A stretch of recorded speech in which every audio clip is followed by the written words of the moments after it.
He said what? It's the garden news, it's the garden news. Dad, it's the garden news.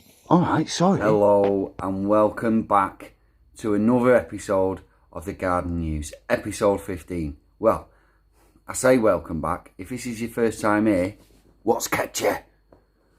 Hiya. Right then. Somebody must have a book that they need to sell. Let's just say Alan TitchMOUTH, the genial, godlike godfather of gardening himself, housewife's favourite, he's been saying stuff. Ooh, controversial. Right, let's have a look at what he's been saying. So, in a well-known broadsheet newspaper, well, I say well-known, it is if you're in the UK, about a week ago, the headline of the story was, TitchMOUTH tells summer fruit fans to wait. Aggressive, Alan. Aggressive. Right, so what's he been on about then? He's criticised people who have a dig at celebrities for taking long haul flights.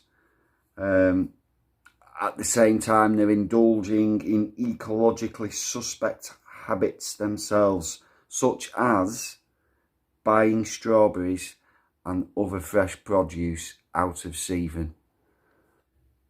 He's got my attention. I've got to be honest, he's got my attention, because that's one of my pet hates. Not people moaning about celebrities that go on long haul flights. I don't care if people want to moan about that. Even people can moan about what they want.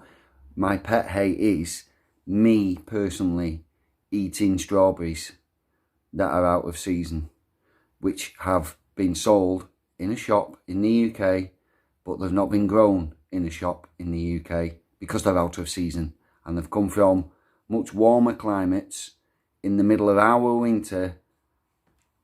They taste of nothing. They taste of absolutely nothing, and they cost a fortune as well, because you've had to pay for them to be shipped or flown over. Not good. So you've got my attention, Alan. Let's read more. Oh, this gets better. This is ace. Right. He urges people, right, to see beyond the recycling bin as their sole contribution to aiding the environment. I can almost hear Middle England and the middle classes shrieking in horror that he has said this. Go on, Alan. Go on, Alan. What's he put?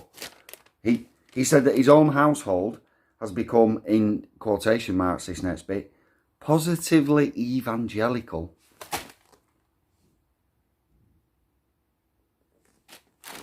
Positively evangelical about buying British produce.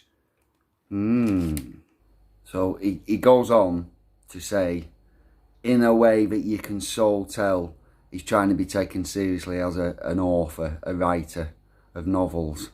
Because just some of the words he uses, like, I yearned for. Now remember 10, 15, 20 years ago, when he was still Mr. UK TV gardener, right? He wouldn't have said yearned for. He'd have been all Yorkshire about it. He'd have gone, hey, wouldn't it be nice if... But now it's I yearn for. What's he saying? I yearn for a return to seasonality of diet. English apples and pears in autumn and winter. Strawberries and raspberries in summer. Asparagus from April to June. Oh, this is very authory. Right, he's proper mastering his wordplay here. He puts, the delights of anticipation and the postponement of gratification have, alas,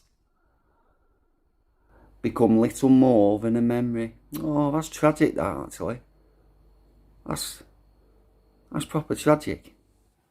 Right, in my usual slightly irreverent, tongue-in-cheek, flippant style, you might suspect what my opinion is about what the master, Alan TitchMOUTH, has said about buying strawberries out of season. You might guess what my opinions are, but it's not about me. That doesn't matter. What do you think about what Alan said? Let's keep it simple. Do you agree with what he's going on about, or do you disagree with what he's ruffling feathers by saying? Do you agree or do you disagree? Leave a comment, let me know, and if you want to expand on why you agree or disagree, expand on it, tell me why as well. The only rule I'll put in this is it's been nice to each other, right? Because somebody might feel differently about it than you do. Doesn't mean you're right and they're wrong. Okay? And it doesn't mean they're wrong and you're right. No, that's the same thing, isn't it? I'm wrong now, I think. We can all have different ideas about this, and nobody's right, nobody's wrong. In fact, we're all right, because to find any kind of solution about the point he's trying to make, we're going to have to take a little piece from all kinds of places and stick it all together and come up with something that works. So don't get angry with people. I'll just block your comment if you do, right? You speak your mind and let others speak their mind underneath, because we're a community and we're all different. I mean, look at the state of this shirt, man. Some people, I know, I don't have much of an ego. I know that some people would not be seen dead in a shirt like this. I, however, I'm very happy to be seen alive in a shirt like this. I absolutely love it. One of my family members got me this as a Christmas present, and it's glorious. Speaking of which, I also got that as off a family member, one of my sisters, for Christmas. Gardening, so exciting. I wet my plants, right? The reason I'm showing it now is I was going to have it hanging up there in the background, but I couldn't find the drawing pin. And then when I wedged something heavy on top of the string to hold it in place, you can't really read what it says anyway. So, leave a comment, let me know, right? Do you agree with Alan's sentiment, or do you disagree with Alan's sentiment? And I'm not going to tell you what I think. It's killing me. It's killing me. Let's just say,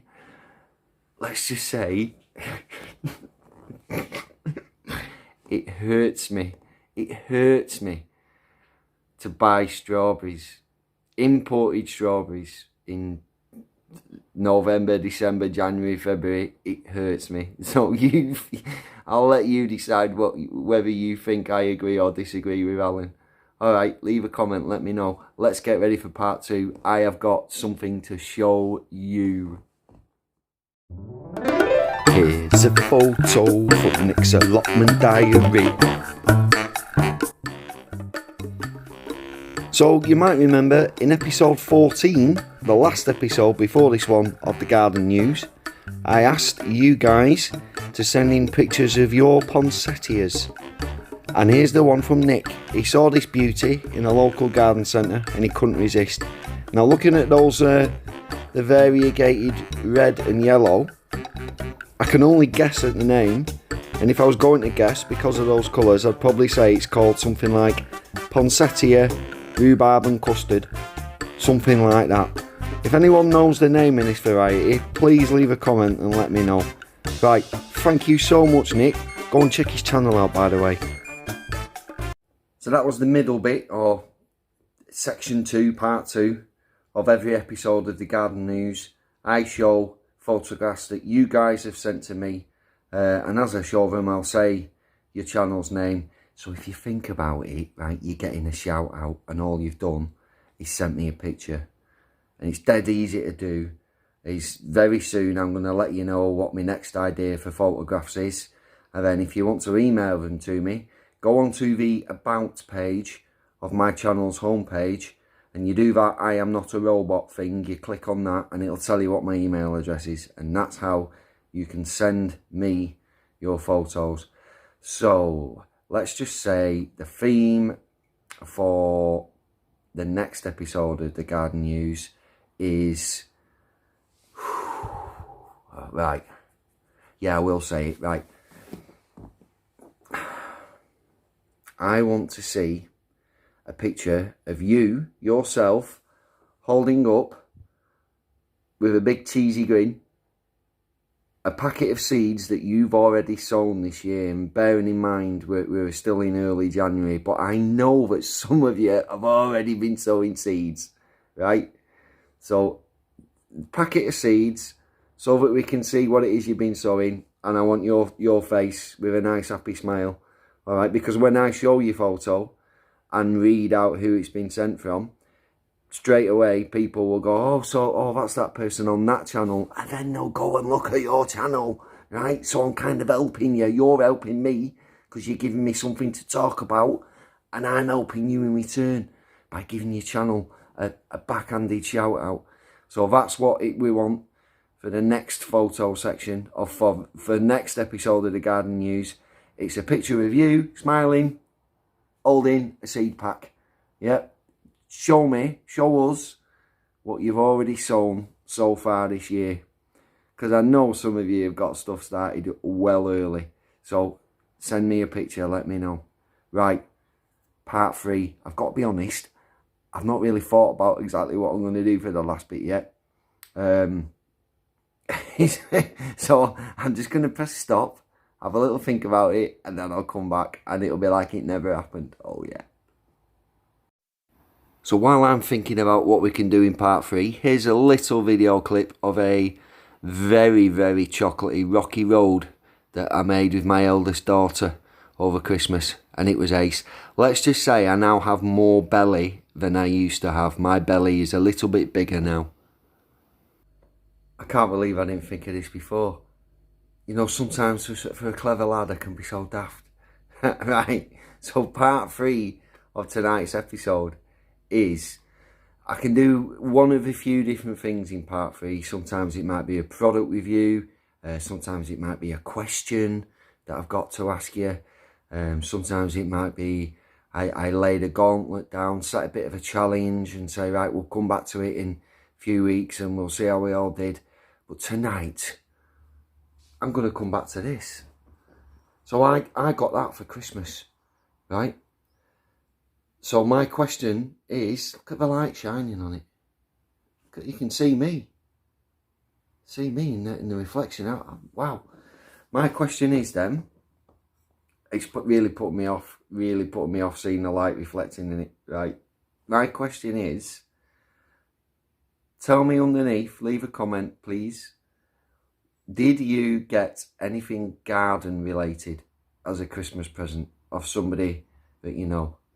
And if so, what did you get? Although be careful with this, because if you got like an $8,000 or pound ride-on lawnmower, obviously for the love of God, don't let people know that you've got stuff like that publicly by leaving it in a comment, because you're just going to get robbed. So we're talking about pound shop level items. Did any of you get any little garden related knickknacks for Christmas? Leave a comment, let me know. Right, as ever, thank you for watching. Thank you for taking part. Thank you for all the amazing comments, which I know I'm going to get from you. Speaking of which, Pag, you've been hot recently, my old son, with those comments. Keep it up, because you make my day. It gives me a reason to want to look at my phone in the morning. I wonder if Pag's done one of his poems on my latest video. So, but you all leave amazing comments. It's just Pag is, at this moment in time, Pag is particularly amazing, right? So, but all of you are amazing too. So just thank you guys for making this channel what it is, making these videos what they are, and just, yeah, thanks. All right, so that was episode 15. I'll see you around, and I really look forward to getting loads of emails from you all. With you, remember, I want smiley face holding up a pack of seeds. I've sown these and it's still only January. I've sown tomatoes, and by the time they're ready to plant out, they're going to be so leggy, right? They're gonna look like they're on stilts, but it doesn't matter, does it? It's all part of the fun of us doing what we do. It's all part of the fun of growing stuff. So send me your pictures and I'll see you later. All right, guys. Thank you.